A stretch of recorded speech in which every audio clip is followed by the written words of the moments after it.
ఈరోజు చూడండి 8వ అధ్యాయము 20వ వచనం. అప్పుడు నోవహు యెహోవాకు బలిపీఠము కట్టి పవిత్ర పశువులన్నిటిలోనూ పవిత్ర పక్షులన్నిటిలోనూ కొన్ని తీసుకొని ఆ పీఠము మీద దహన బలి అర్పించెను. అప్పుడు యెహోవా ఇంపైన సువాసన ఆగ్రహించి, ఇక మీదట నరులను బట్టి భూమిని మరలా శపించను. ఎందుకనగా నరుల హృదయాలోచన వారి బాల్యము నుండి చెడ్డది. నేనిప్పుడు చేసిన ప్రకారముగా ఇకను సమస్త జీవులను సంహరింపను. భూమి నిలిచి ఉన్నంత వరకు వెతకాలమును కోతకాలమును శీతోస్తములను వేసవి శీతాకాలములను రాత్రింబగలను ఉండక మానవని తన హృదయములో అనుకొనెను. ఇది 8వ అధ్యాయము 20వ వచనములో కనపడుతున్న నోవహు చేసిన ప్రార్థన. అంటే ప్రార్థననే మాట్లేదు కానీ యెహోవాకు బలిపీఠము కట్టి అన్నారు. బలిపీఠము అంటే ప్రార్థనే సాదృశ్యం. 4వ అధ్యాయము చివరి వచనములో ఆరంభమైంది ప్రార్థన. కానీ అందరూ చేస్తున్నారా ప్రార్థన అంటే? లేదు. ఇప్పుడు కూడా అంతే. ప్రార్థన గురించి వింటాం, ప్రార్థన గురించి నేర్చుకుంటాం, ప్రార్థన గురించి రాసుకుంటాం, ప్రార్థనలు చేస్తే దేవుడు చేసిన కార్యాల గురించి విని అవునా భలే అంటాం, ప్రార్థన మాత్రం చెయ్యం. చేయకపోవడానికి ప్రధాన కారణం ఏంటంటే ప్రార్థన సాతాను చెయ్యనివ్వడు. ఎందుకంటే ప్రార్థనకున్న శక్తి, ప్రార్థనకున్న బలం, ప్రార్థనలో ఉన్నటువంటి అభిషేకం మనకంటే ఎక్కువ వాడికి తెలుసు. ఎందుకంటే చాలా కాలం దేవుని చెంతనే ఉన్నాడు.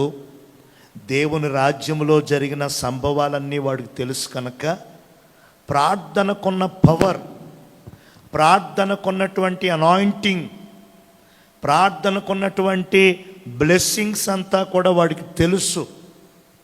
కాబట్టి ఏం చేసినా చేయమంటాడు. చర్చి తుడిచేయమంటే తుడిచేయడానికి సాయం చేస్తాడు. కడగమంటే కడిగేయచ్చు. ఏదన్నా పరిచర్య చేయమంటే చేసేయచ్చు. కానుకలు ఇమ్మంటే ఇచ్చేయచ్చు. ప్రసాదం తెచ్చేయమంటే తెచ్చేయచ్చు. ఇంకేదైనా పరిచర్య బయటికి వెళ్ళి చేయాలంటే సన్నిధి తరపున చేసేయచ్చు. ఆటంకాలు ఏమి ఉండవు. కాస్త నీకు మనసుకు నచ్చితే, చెయ్యాలనే తలంపు నీకు పుడితే తప్పక చేయగలవు. అడ్డంకులు ఏమి ఉండవు. అయితే ప్రార్థించాలి, ప్రార్థన చెయ్యాలి, ప్రార్థన చేసుకోవాలి అనుకున్నావనుకో, అపవాది ఆటంకాలు పెడతాడు. అపవాది ఏదో ఒక అడ్డంకులు వేస్తాడు.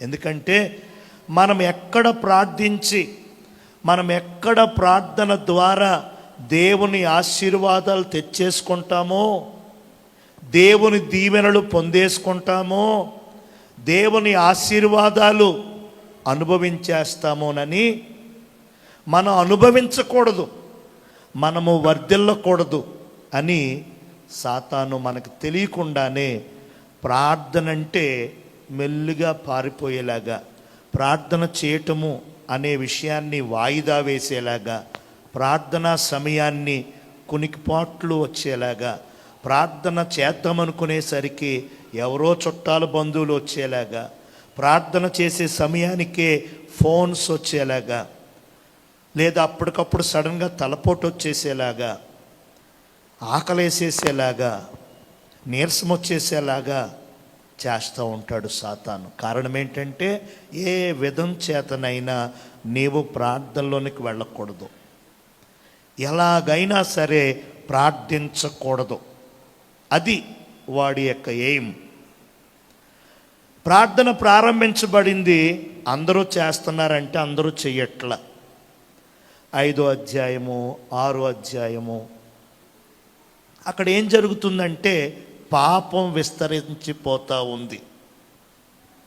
చెప్పండి, పాపం విస్తరించిపోతూ ఉంది. పాపం విస్తరించిపోతూ ఉంది. దేవుడంటే లెక్కలేదు, దేవుడంటే భయం లేదు, దేవుని అందలి భక్తి చేసేవారు లేరు. విచ్చలవిడైపోయింది. ఆ రోజుల్లో నోవహు పుట్టాడు. ఏమండి, దేవుడు భూమి మీద ఉన్న జనులందరినీ చూస్తే చాలా బాధేసింది దేవునికి. అసలు ఎందుకు వీళ్ళని పుట్టించాను? ఎందుకంటే నరులు అంతలాగా ఆజ్ఞలను అతిక్రమించి విచ్చలవిడి పాపం చేసి భూమిని అంతటినీ కూడా కలుషితం చేసేస్తున్నారు. భూమిని అంతటినీ కూడా అపవిత్రం చేసేస్తున్నారు. దేవుడు పైనుంచి ఎందుకు పుట్టించాను వీరిని, ఎంత దారుణం అని దేవుడు బాధపడతా ఉన్న ఆ దినాల్లో నోవహు పుట్టాడు. నోవహు అనే మాటకి అర్థము విశ్రాంతి, నెమ్మది. పేరైతే మంచిదే కానీ అతడు పుట్టిన టైంలో విశ్రాంతి లేదు, నెమ్మది లేదు. ఎందుకంటే పాపం, అక్రమం, అన్యాయం, విచ్చలవిడి ఎక్కువైపోయింది. అయితే నరులందరూ భూమి మీద ఒకలాగుంటే ఈ నోవహు మాత్రం ఒకలాగున్నాడు. ఎలా ఉన్నాడు అని అంటే, మొట్టమొదటిగా దేవుని ఎడల అత్యంత భయభక్తులు కలిగిన వాడుగా ఉన్నాడు. దేవునికి స్తోత్రం చెప్పండి. లోకమంతా భయం లేకుండా, భక్తి లేకుండా ఉంటే ఇతడు ఒక్కడే భయభక్తులు కలిగి ఉన్నాడట. ఏమండి, ఇంట్లో ఇద్దరు ముగ్గురు భయభక్తులు కలిగి ఉన్నా సరే మిగిలిన వారు భయభక్తులు కలిగి ఉండట్లా. ఇంటిలిపాది భయభక్తులు లేకపోయినా ఒకరు భయభక్తులు కలిగి ఉంటే ఎలా ఉంటుందో అలా లోకమంతా దేవుని భయం, దేవుని యందలి భక్తి లేకుండా ఎవరికి నచ్చినట్లు, ఎవరికి ఇష్టమైనట్లుగా వారు జీవిస్తూ ఉన్న ఆ రోజుల్లో నోవహు దేవుని యందు భయభక్తులు కలిగి ఉన్నాడట. దేవునికి స్తోత్రం చెప్పండి. దేవుని యందు భయభక్తులు కలిగి ఉన్నాడట. దేవుని యందు భయభక్తులు కలిగి ఉన్నటువంటి నోవహును దేవుడు చూశాడు. దేవుడు అతనితో మాట్లాడుతున్నాడు. దేవుడు అతనికి ఒక దర్శనం ఇచ్చాడు. దేవుడు తన ప్రత్యక్షతనంతటిని నోవహునకు తెలియచేశాడు. ఇక్కడ మనం నేర్చుకోవాల్సిన రెండవ పాయింట్ ఏంటంటే, దేవుడి యందు ఎవరు భయభక్తులు కలిగి ఉంటారో వారిని దేవుడు చూస్తాడు, వారితో దేవుడు మాట్లాడతాడు, వారికి దేవుడు ప్రతీది తెలియచేస్తాడు, ఏది దాయుడు. దేవుడు తన యందు భయభక్తులు కలిగిన వారి పట్ల అంత ఇంట్రెస్ట్, అంత శ్రద్ధ తీసుకుంటాడండి దేవుడు. హల్లెలూయా. తన చిత్తం, తన ప్రణాళిక, తన ఉద్దేశం ఏంటి? తన చిత్తం, భూమిని నాశనము చేయబోతున్నాను అని చెప్పాడు. ఈ మనుష్య జాతిని అంతటినీ కూడా తుడిచివేయబోతున్నాను అని చెప్పాడు. ఆకాశపు వాకిండ్లు తెరచి వర్షాన్ని కురిపిస్తాను అని చెప్పాడు. అంతకుముందు వర్షం లేదు, భూమి నుంచే చెమ్మ ఆవిరి వచ్చి మొక్కలు, మొలకలు, చెట్లు పండేవట. అంతకుముందు మంచు కానీ వర్షం కానీ ఏమీ లేదండి. అలాంటి సమయాల్లో దేవుడు, నేను వర్షాన్ని కురిపిస్తాను, భూమిని నిండిస్తాను, నరులను, భూమి మీద ఉన్న సమస్తాన్ని కూడా నాశనం చేస్తాను, నీవొక్కడవే నా ఎదుట నీతిమంతుడుగా కనబడుతున్నావు. నీవే నా యందు భయభక్తులు కలిగి ఉన్నావు. కాబట్టి నోవహు, నేను చెబుతున్నాను, నేను చూపిస్తున్నాను, నేను ఆజ్ఞాపిస్తున్నాను, ఈ రకంగా నువ్వు చెయ్యాలి. ఏం చెయ్యాలి? వాడ ఇంత పొడుగు, ఇంత వెడల్పు, ఇంత ఎత్తు, ఇన్ని అంతస్తులు, ఇన్ని గుమ్మాలు, ఇన్ని కిటికీలు, ఇన్ని అల్మరాలు, ఈ లెక్కన నీవు ఒక వాడను నిర్మించు అన్నాడు. ఎక్కడ నిర్మించాలో కూడా చెప్పాడు. దేవునికి స్తోత్రం.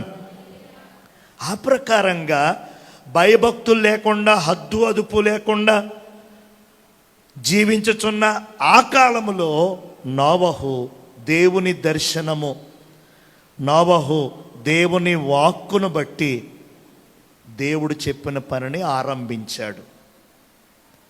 దేవుడిలా కనపడ్డాడు, దేవుడిలాగా మాట్లాడాడు, దేవుడిలా తెలియచేశాడు.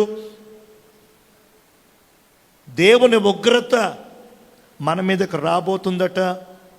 ఆ ఉగ్రత నుంచి విడిపించబడాలి, తప్పించబడాలంటే ఇదిగో వాడను తయారు చేయమన్నాడు. కాబట్టి మీరందరూ రండి, సహాయం చేయండి, మనందరం కలిసి దేవుని చిత్తాన్ని నెరవేరుస్తాం అని ప్రజలకు చెబితే అపహాస్యం చేశారట, హేళన చేశారట, నవ్విపోయారట.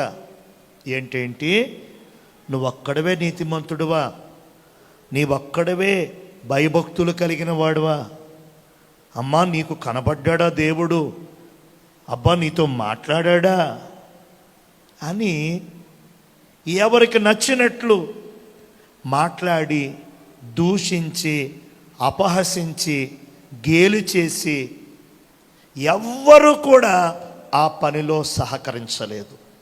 కేవలం అతనికి 3 కొడుకులు, 3 కోడండ్రు, తన భార్య, ఆ 80 కలిసి వాడను తయారు చేయడం మొదలుపెట్టారు. దేవునికి స్తోత్రం. విచిత్రం ఏంటంటే పగలంతానేమో సువార్తను చేసేవాడట, రాత్రి వాడను నిర్మించేవాడట. ఎంత అద్భుతమో చూడండి. పగలంతా సువార్త. ఏంటి సువార్త? దేవుడు భూమి మీదకి జలప్రళయాన్ని రప్పించబోతున్నాడు. ఇదిగో సర్వ మానవాళిని కూడా తుడిచివేయబోతున్నాడు. కాబట్టి మీరు మారండి. ఇదిగో మనము ఆ నాశనం నుంచి తప్పించబడాలని దేవుడు ఒక ఓడను కట్టిస్తున్నాడు. అక్కడికి రండి, ఆ పనిలో సహకరించండి అని ప్రకటన చేస్తూ ఉన్నాడు. ఒక ప్రక్కన సువార్త, ఒక ప్రక్కన పరిచర్య. చేసి చేసి చేసి నోరు పడిపోయిందట. ఒక తోలు మీద సువార్త మాటలు రాసుకొని ఎదర వెనకాల ఒక డప్పు పట్టుకుని ఊరూరా తిరుగుతున్నాడట.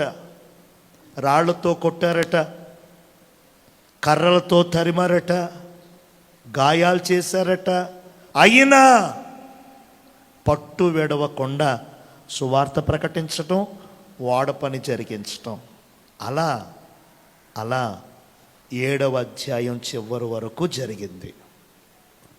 అప్పుడు దేవుడు అన్నాడు, మరలా వాడంతా అయిపోయిన తర్వాత నీవు, నీ భార్య, నీ కుమారులు, నీ కోడండ్రు, అలాగే భూమి మీద ఉన్నటువంటి పక్షి జాతులన్నిటిలో ఒక ఆడ ఒక మగ, జంతువులన్నిటిలో ఒక ఆడ ఒక మగ, అన్నిటినీ కూడా వాడలోకి తీసుకురా. వాటన్నిటికీ సరిపడగా ధాన్యం, గడ్డి, నీరు అన్నీ కూడా లోపల ఉంచు. దేవుడు ఏం చెప్తే ఆ ప్రకారంగా వాక్యములో ఉంటుంది. నోవహు అట్లు చేసెను. ఏమట్లు వినపట్ల? ఏమట్లు? దేవుడు చెప్పినట్లు. ఏం చెప్తే అదే. హల్లెలూయా. ఎందుకయ్యా? ఎక్కడయ్యా, ఎప్పుడయ్యా అని ఏం క్వశ్చన్ లేదు. దేవుడు ఏం చెప్తే అలా చేశాడు. ఆ ప్రకారంగా లోపలికి వెళ్ళిపోమన్నాడు. లోపలికి వెళ్ళిపోయిన తర్వాతన దేవుడు బయట గడియ పెట్టేశాడు. ఆ తర్వాత ప్రారంభమైంది వర్షం. ఆ చినుకులు, ఆ వర్షాన్ని చూసి అప్పుడు గుర్తొచ్చాయి నోవహు మాటలు. అప్పుడు కొంతమంది పరిగెట్టుకొచ్చారు ఓడ దగ్గరికి. నోవా, ఓ నోవా, నువ్వు చెప్పినట్లే పైనుంచి నీళ్లు పడుతున్నాయి, ఆకాశమంతా ఏదో గందరగోళంగా మారింది, నువ్వు చెప్పినట్లే ఏదో మొత్తానికి వస్తుంది, మేము గమనించేశాం, ఒక్కసారి తలుపు తీవా, ఒక్కసారి మేము అందరం వచ్చేస్తాం లోపలికి. ఆ అవకాశం లేదండి. ఎందుకనంటే తలుపు తీసి వేసే అంత అధికారం దేవుడు నోవహుకి ఇవ్వల. బయట దేవుడు గడియ పెట్టేశాడు. దేవునికి స్తోత్రం. ఎందుకు అనంటే నిజంగా నోవహుకు సంబంధించిన సొంత తమ్ముడే రావచ్చు. అన్నయ్య ప్లీజ్ రా, తలుపు తీరా, అన్నయ్య నేను వచ్చానురా, ఏదో నీ మాట వినలేదురా, వచ్చానురా, తలుపు తీరా అన్నాడు అనుకోండి. అయ్యో నా తమ్ముడే, అయ్యో నా చెల్లె, అయ్యో నా తల్లే అని తలుపు తీశాడు అనుకోండి, అతనితో పాటు దొమ్మిగా వచ్చేస్తారు లోనికి అనేక మంది. ఆపడం నోవహు తరం కాదు. అందుకని దేవుడు బయటికి గడియేసేసాడు. ఇక తలుపు తీసే అవకాశం నోవహుకి లేదు. ఇక నోవహు చిత్తమేమీ లేదు. ఇక ఆ ప్రకారంగా లోపలికి వెళ్ళిపోయిన తర్వాత 40 పగళ్ళు 40 రాత్రులు ప్రచండమైన వర్షం కురిసిందట. 150 అడుగుల ఎత్తు భూమి మీద నిలిచిందట. ఒకసారి ఆలోచించండి. 1 గంట గట్టిగా వాన పడితే మొత్తం అంతా మునిగిపోతుంది.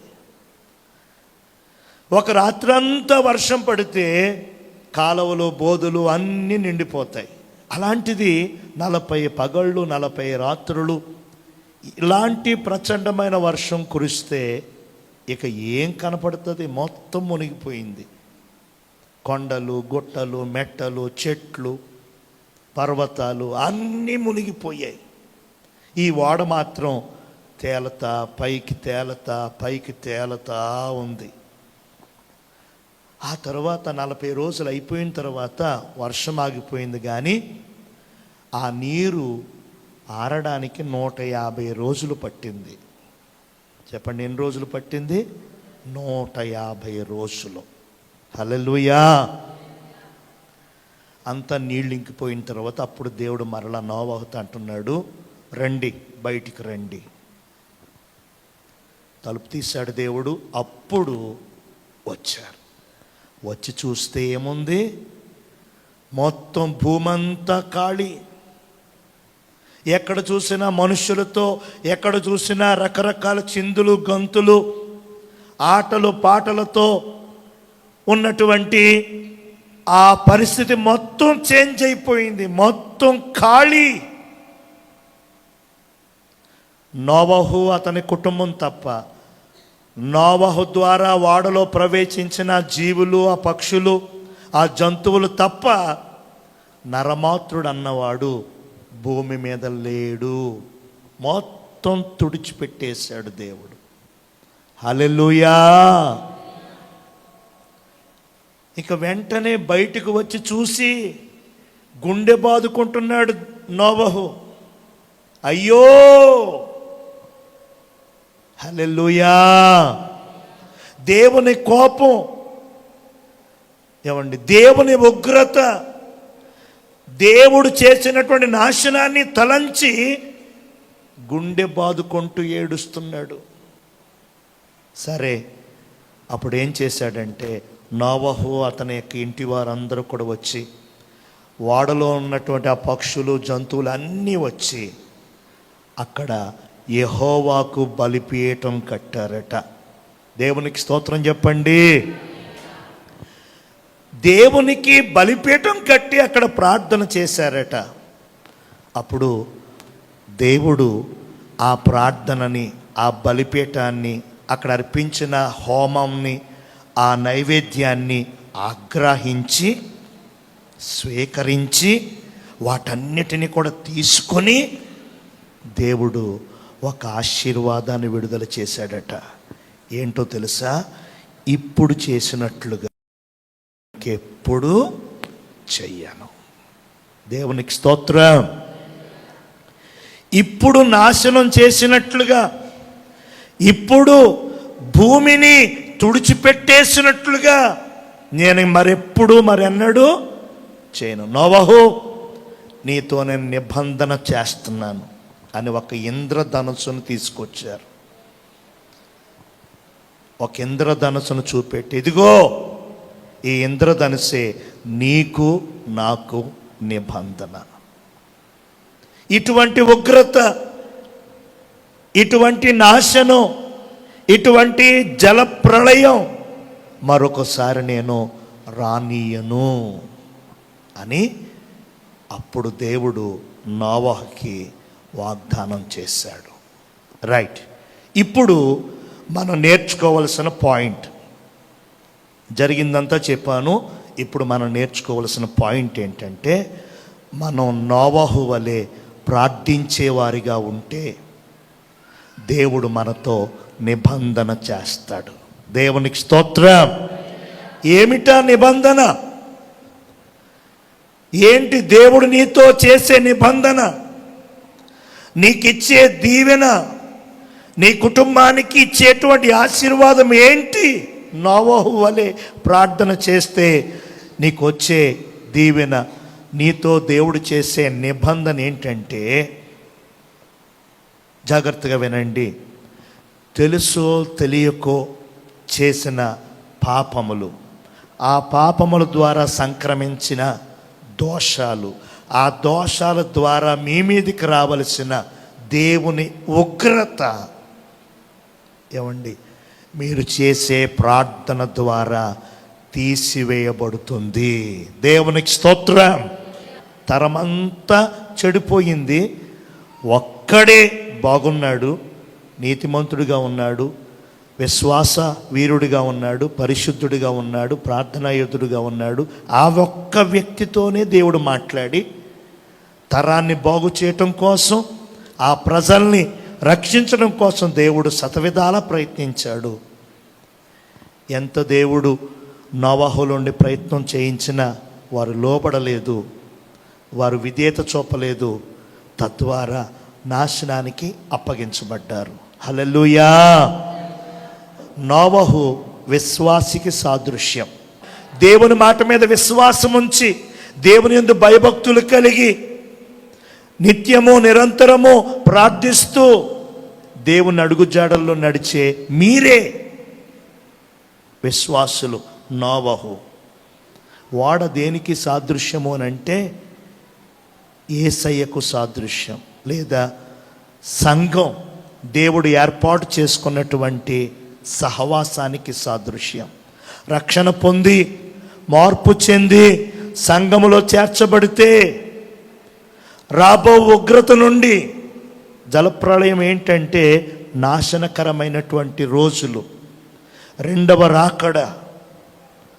ఆనాడైతే దేవుడు జలాల్ని, దేవుడు వర్షాన్ని, నీటిని కురిపించాడు. ఇప్పుడు అగ్ని గంధకాలను దేవుడు కురిపిస్తానని చెప్తున్నాడు. అదే రెండవ రాకడ, అదే ప్రళయం. ఆ ప్రళయములో నువ్వు కాలిపోకుండా, నాశనం అవ్వకుండా ఉండాలి అని అంటే నీవు ఎదిగో ప్రభు ఏర్పాటు చేసుకున్న సహవాసము, సంఘము, ఆ ప్రళయము నుంచి తప్పించి రక్షించి నిన్ను క్షేమంగా గమ్యానికి చేర్చే ఈ ఓడ, రక్షణ అనే ఓడ, లేదా సంఘము, సహవాసం అనే ఓడ, యేసయ్యా అనేటువంటి ఈ స్థలములో నీవు ఉండాలి అని దేవుని పేరటను తెలియచేస్తున్నాను. దేవునికి స్తోత్రం. నోవహు ప్రార్థన దేవుని కోపాన్ని తగ్గించింది. నోవహు ప్రార్థన దేవుని జాలిని కురిపించింది. నోవహు ప్రార్థన ప్రజలందరితో ఒక నిబంధన చేయించింది దేవునితో. హల్లెలూయా.